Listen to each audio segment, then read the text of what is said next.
Magandang umaga po sa bawat isa. Salamat po sa Panginoon. Tayo po ay kanyang ginising muli mula sa ating higaan na taglay po ang ating lakas at ang buhay ng ating lupang katawan. Tunay na ang Diyos ay magbiyaya, ang pagpala. Ang kanyang katapatan ay magpakailan paman. Ngayong umaga ay nais ko po na inyo po akong samahan muli sa pag-aaral ng kanyang mga banal na salita. Ito po ay ang ating devotion. Sana po kayo po ay mayroong Biblia sa inyong mga higaan or meron po kayong Biblia na hawak-hawak. At samahan niyo po ako at tayo po ay mag-aral ng banal na salita ng Panginoon. Ang akin pong ibabahagi sa inyo this morning ay ang akin pong life verse. Ang talatang ito ay matagal ko na pong pinangahawakan na kung saan po ay sabi ko sa Panginoon hanggang sa siya magbabalik, paglilingkuran ko po siya. At itong talatang ito ay akin pong pinangahawakan. Anytime, maaari pong bumalik ang Panginoon. Pwede pong mamaya, pwedeng bukas, sa isang araw, isang buwan. Hindi po natin alaman, pero pwede pong bumalik ang Panginoon. Pero sana po habang hindi pa po siya bumabalik ay meron po tayong pinanghahawakang mga salita niya. At sana po sa araw na ito, inyo po akong samahan at nais ko pong ating pagbulayan. Ito pong aking life verse. At inyo pong makikita ito sa aklat po ng Psalms 27 verse number 4. Kung kayo po may mga Biblia, inyo lamang pong buksan at inyo po akong samahan at atin pong pagbulay-bulayan ang salita ng Panginoon.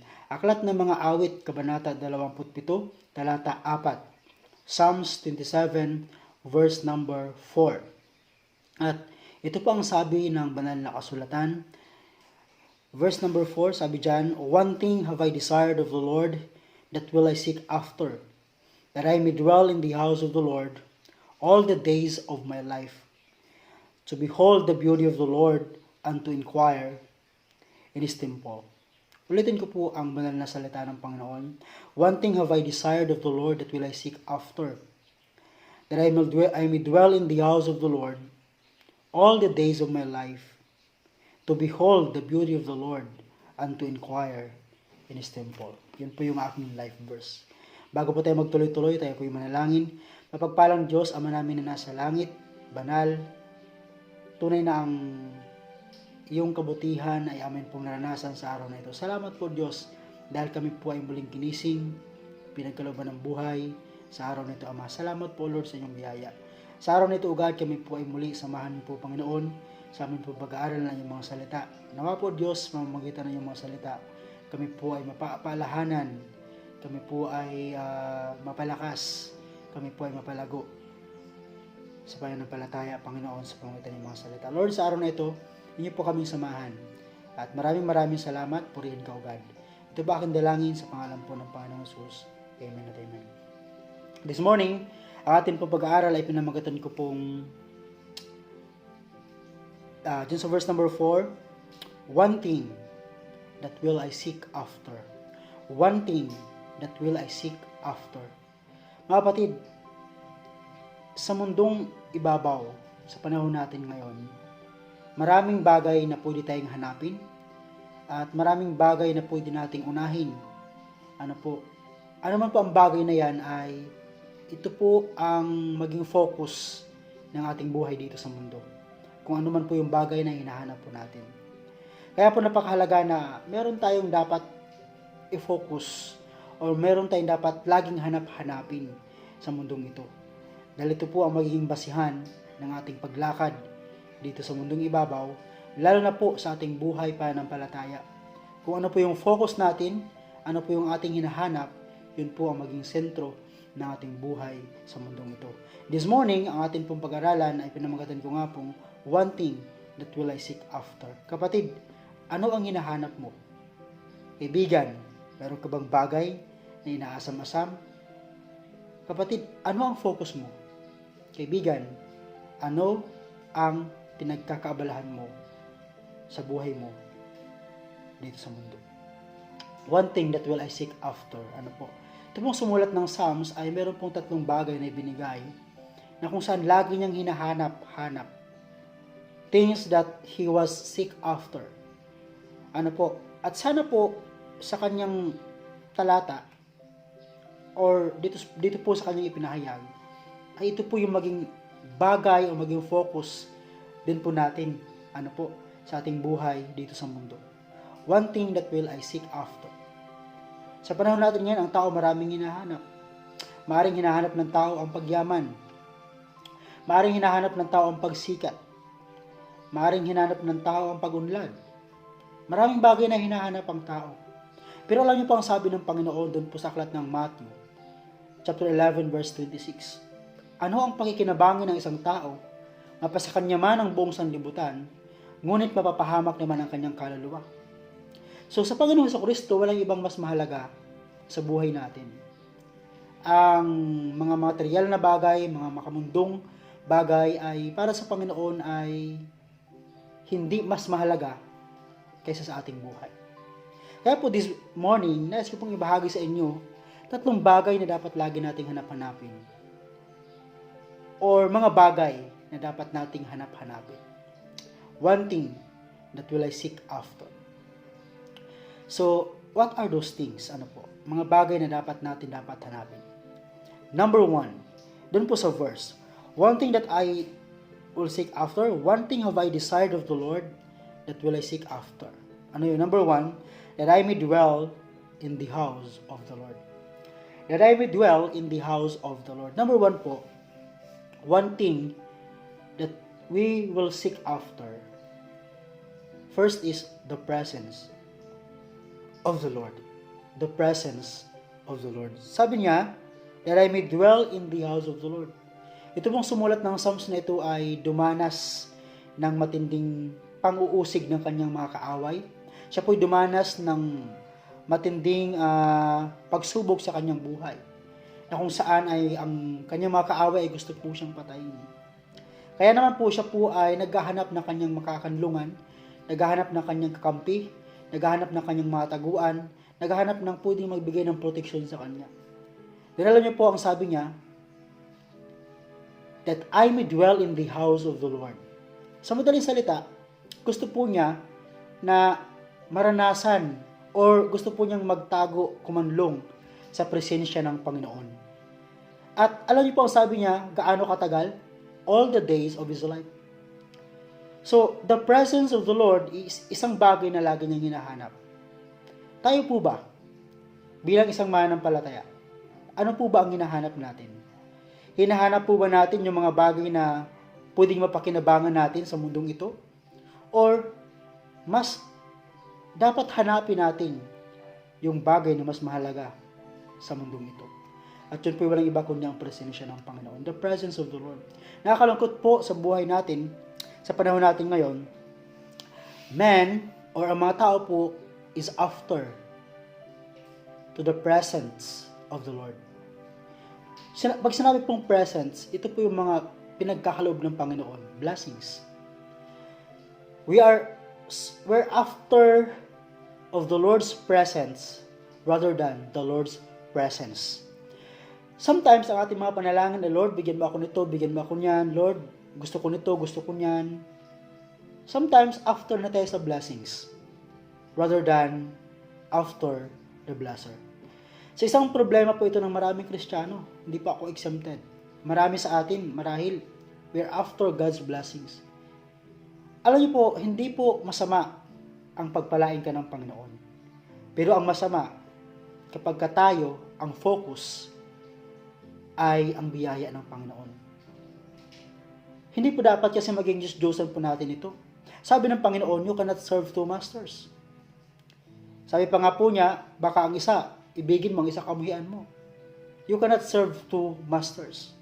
So, hindi po masama ang pera, ang yaman, pero masama po yan pag yan pang focus natin. Masama na po yan pag yan po ang nagpapaikot sa buhay natin. It should not be. It must be the presence of the Lord. Yun bang masaya ka kahit wala kang pera? Masaya ka kahit nasa malayo ka? Masaya ka kahit wala ka ng mga material sa mundong ito? Yun bang si Kristo ay sapat na para sa iyo? His presence. Ano po?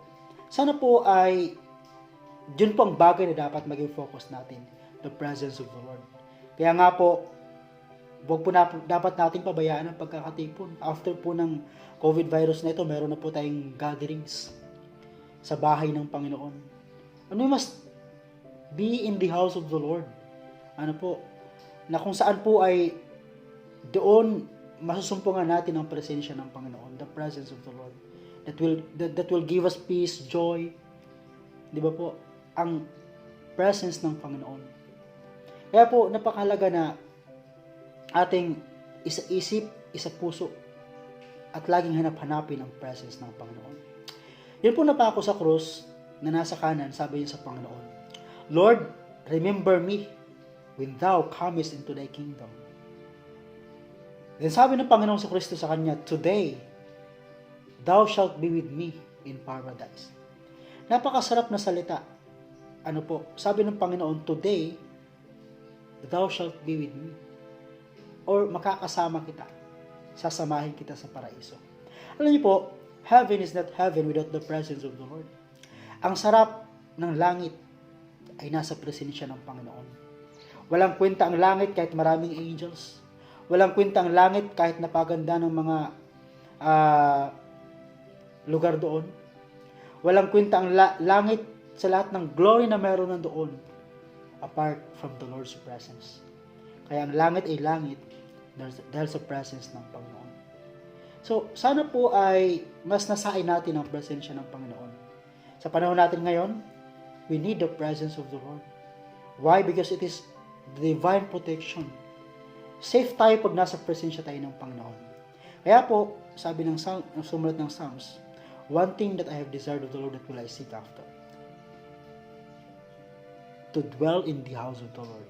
And that is to experience the presence of the Lord. Pangalawa, hindi lamang po the presence of the Lord. Sabi niya kasunod, to behold the beauty of the Lord.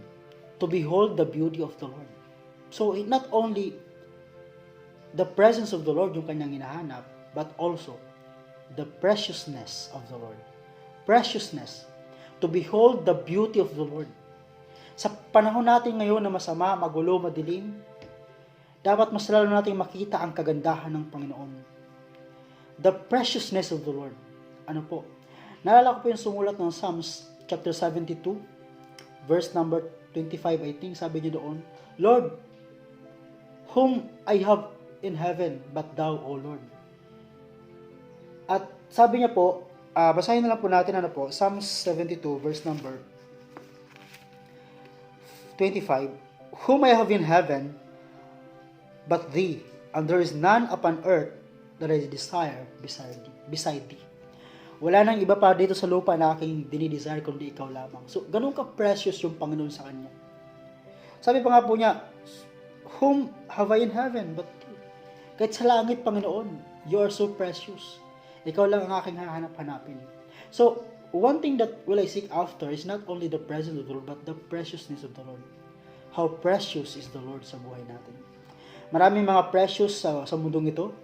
Family natin is the precious ones. Our friends, ano po, mga kakilala, precious. Pero wala nang mas higit pa na precious kaysa sa Panginoon. Precious ang Diyos sa buhay natin. Sana po, siya po ang pinaka ninanasa ng bawat isa po sa atin. Every day, pagising pa lang sa umaga, sino na pong hinahanap natin? Sana po, the Lord who is precious, siya po yung unahin natin. Ayon po sa Matthew chapter 6 verse 33, but seek ye first the kingdom of God and His righteousness. Bago pa man po ang mga bagay sa libutan ito, before everything else, unahin natin ang Panginoon because He is precious than everything. Di ba po pagka isang tao importante sa iyo, siya ang lagi mong hinahanap. Pag siya ay mahalaga sa iyo, lagi mo siyang gustong kausap. The same thing with the Lord. If He is precious sa buhay natin, He must be the first that we will seek after. The Lord's preciousness. He is precious. Sabi niya, to behold the beauty of the Lord. Nawa po, makita natin ang kagandahan ng Panginoon sa kabila ng ating sitwasyon ngayon. Sa panahon na kung saan ang mga tao po ay nababagabag, nalulungkot. Sa panahon na ang tao po ay na-discourage. Ano po sabi ng Bible? Napakalinaw. Looking unto Jesus. Pag may bagyo, huwag kang tumingin sa bagyo. Tumingin ka sa langit. And you will see the peace of God. Precious ang Panginoon sa buhay natin, mga kapatid. Lagi niyo po yung alalahanin. Sana po ay siya po ay precious din po sa iyo, minamahal. To behold the beauty of the Lord. Number 3 po, not only the presence of the Lord, not only the preciousness of the Lord ang kanyang hinahanap. Number 3. Sabi niya, sa verse number 4, Psalms 27, ano po?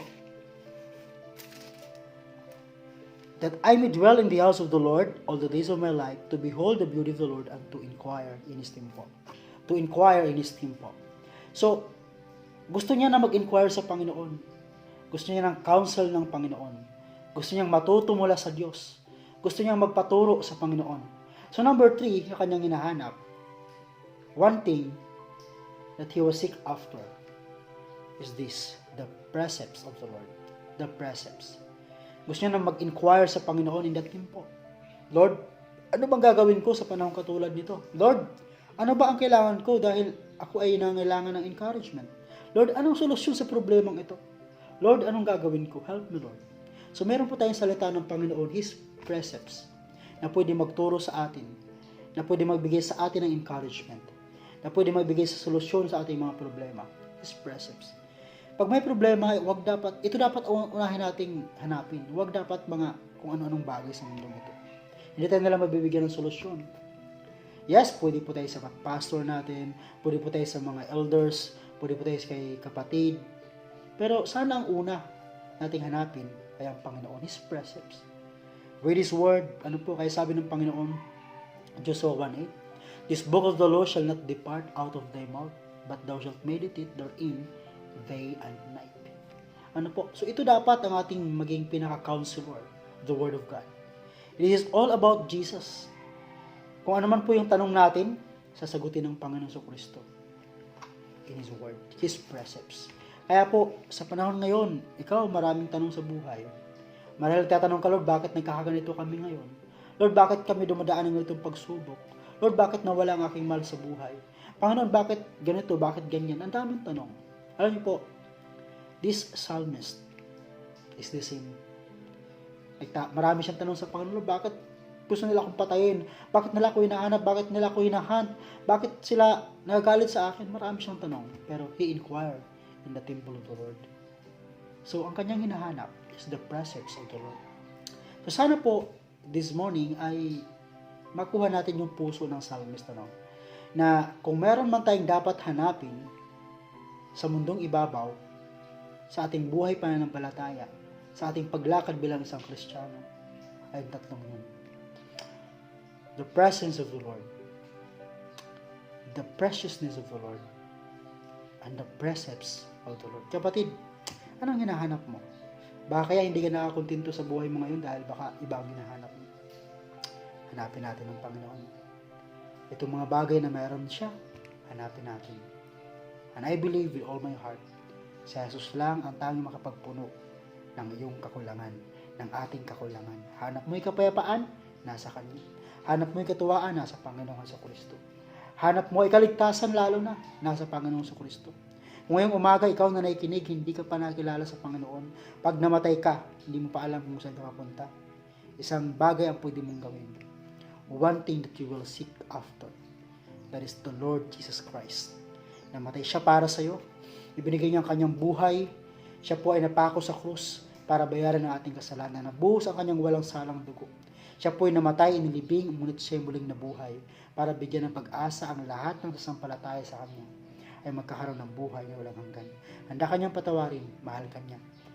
At ngayong umaga, sana po tanggapin at kilalanin mo ang Panginoon sa Kristo. Kapatid minamahal, let us seek the Lord. One thing that will I seek after, His presence, His preciousness, and His precepts. Salamat po. Mapagpalang umaga po sa bawat isa. God bless. Keep safe.